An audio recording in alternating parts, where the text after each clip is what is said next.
What's up, Big Brother Canada fans? Welcome to the Season 5, Episode 4 recap brought to you by Morty's TV. Head on over to mortystv.com for live feed updates. The episode kicks off with the nomination ceremony that we saw in the last episode. Dimitri is talking to Dillon and saying he wishes it didn't go down this way, but it's the game, and the conversation just ended.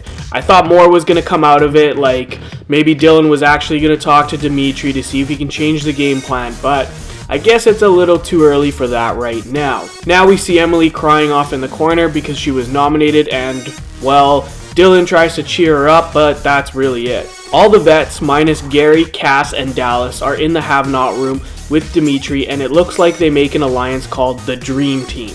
Dimitri is obviously having a fanboy moment because he was the one newbie picked to be with the vets. But I hope these vets are careful with Dimitri. I know Dimitri and Ika are close, but let's not quickly forget Cassandra. Netta can't believe it's been 2 weeks and a vet hasn't been nominated yet.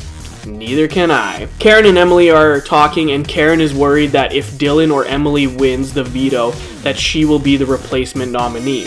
As she should. I mean, she put Dimitri up. If Dimitri really wants Dillon out, he still could have put Karen next to Dimitri just for her to, feel the heat of being a nominee. Now it's time to pick the veto players. It will be Dre, Netta, and Karen, along with Dimitri, Dillon, and Emily. Emily and Dillon are talking about what they will do depending on who wins the veto. Emily says she wants to use it on Dillon, but if Dillon wins, Emily wants him to use it on himself. Emily. Dillon starts to make fun of Dimitri like he's just gel in tight pants, but he's just upset that Dimitri got to him first. It's time for a fun little challenge for the house guests that are playing in the veto comp. Sponsored by Oreos, it's a dunk challenge. Each house guest has 1 hour to come up with a creative way to dunk an Oreo into a glass of milk. The house guests will vote on the best dunk, and whoever wins will get an advantage in the veto competition. So, here's a quick glimpse of the dunks.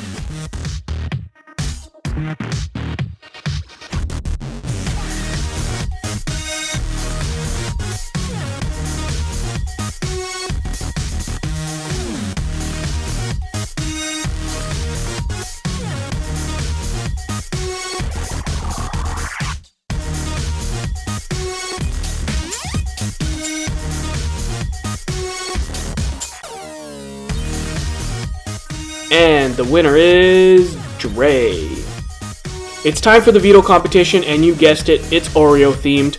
On go, they race to the puddle of milk, jump in and soak up as much milk as they can, then run back to their container and squeeze all the milk into their container.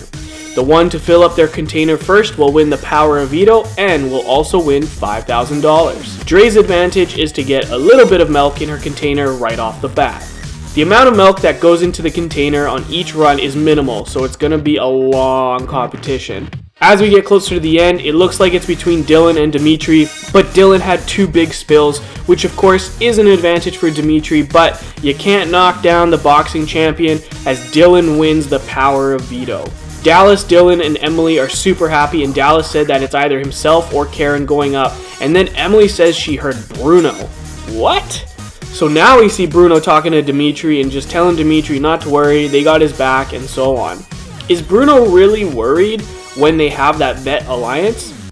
I know Bruno voted against Dimitri, but it seems like Ika and that alliance does mean something to Dimitri, but I guess when you also have Cass on your side, it's a bit worrisome. Now we see Cass and Dimitri talking in the HOH room. Cass asks him what his gut feeling is, and he mentions Kevin, Bruno, and Dallas. Cass feels that she has control of Dallas since they were on the same season. Cass says if she wins HOH, which she won't, but if she does, she's going after Bruno and Kevin. Emily walks in and wants to chat with Dimitri. She says she will only feel like a pawn if Karen goes up. Dimitri knows it's a low-risk move and wouldn't really piss off many people. Uh-oh, here we go. Cass tells Dallas not to tell Ika, but that Bruno is trying to get Dallas on the block. Cass said they need to push Bruno into Dimitri's mind. Dallas is asking if he's the only one pushing, but Cass said she is.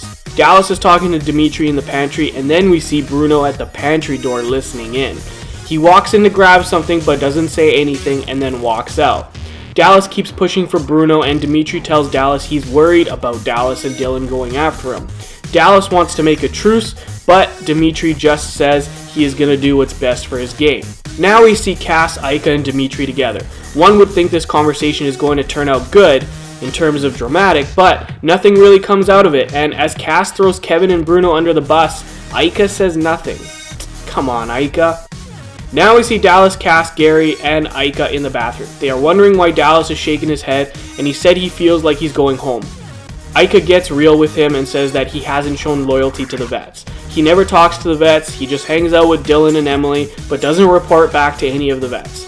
Cass says that there is no true vets alliance, and Dallas is finally trying to do something to stay, and he wants to hold a vets meeting. So he holds a vets meeting, he makes a pitch to the vets, and he asks them if they have his back, but everyone is quiet. Bruno and Kevin say they need to know who the replacement nominee is. Come on, guys, that doesn't matter. You just put yourself in a bad spot. Dallas asks Kevin straight up if Kevin has his back, and Kevin says the same thing. He's got to wait for the replacement. So Dallas walks out, and Aika rips into everyone, especially Kevin, saying he can't do that to Dallas, and she walks out. So does Aika go back to Dimitri here and says, screw the vets, put up Kevin? Well, the veto ceremony goes down. Dillon uses the veto. Oh, hang on right there. Before Dillon uses the veto, Dally Boy stands up and wants to address the elephant in the room. He says that if he is the replacement nominee, that he will basically go apeshit to get off the block and go after the person who put him there. And that's not Dimitri, it's Dillon. Yo, come on. This poor Dillon guy, man. First, Dimitri makes up an argument with Dillon for no reason. I mean, we know the reason, but there was nothing behind it. Like, it wasn't true. It was just Cass telling Dimitri what to do. And now Dallas is going after him after they were just buddies like a couple days ago. Oh, man. I'm really feeling for Dillon, but of course, Dillon is in complete shock after this talk. Dillon does, of course, use the veto on himself, and Dimitri puts up Dallas. I mean, all I gotta say is tomorrow's episode is going to be off the chain. That's your episode 4 recap, everyone. Make sure to smash that like button if you're excited for tomorrow's episode. And until then, I'm Chris, and I'm out.